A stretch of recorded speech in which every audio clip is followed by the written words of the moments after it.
Remember last month when you couldn't watch your TV without seeing Vice President Dick Cheney selling his book? He was on his Heads Exploding tour to promote his memoir, In My Time.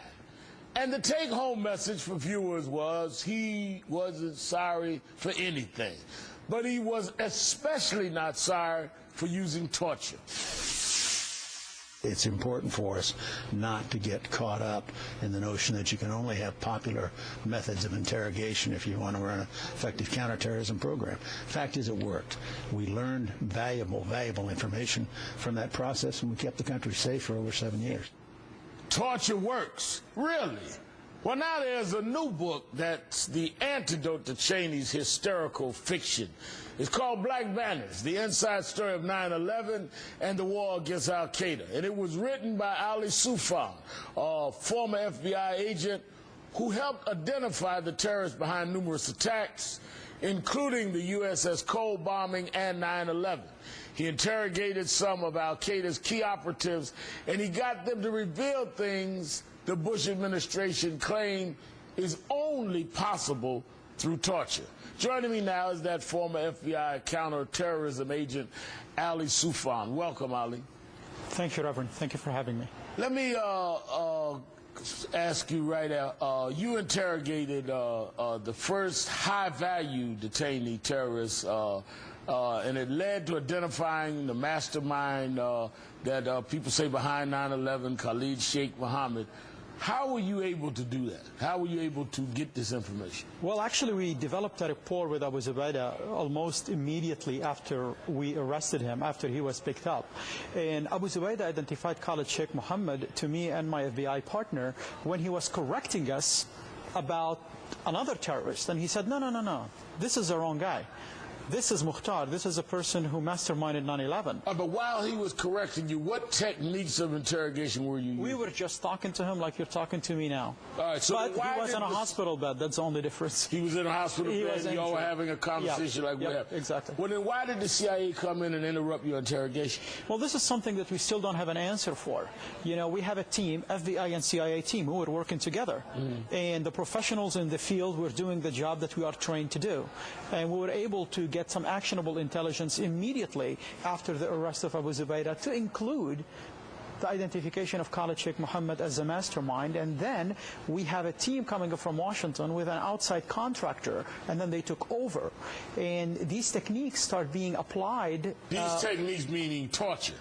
The techniques at the time, it was before enhanced interrogation techniques. Okay. But they start using some of the techniques that were part of enhanced interrogation techniques later on.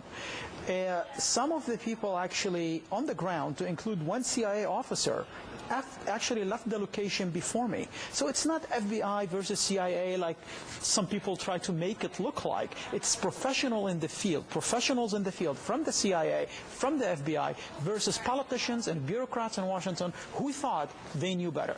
Now, I'm looking at your book, Black Banners, and in your report, on a lot of the interrogation and techniques and all, I see all of these deductions by the CIA. Now, your report was approved by the FBI, I assume? Yes.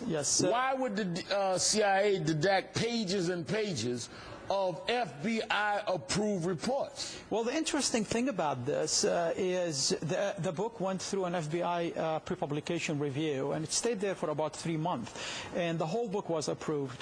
Unfortunately, I think there were some people in the agency, the CIA, it's an agency that I respect. I respect the different institutions I worked with when I was in the government, and I know there was a lot of people from all the institutions trying to do their best to keep us safe. However, there are some people over there that still trying to protect the narrative of the mistakes that were made, not only with enhanced interrogation techniques, but also with 9/11.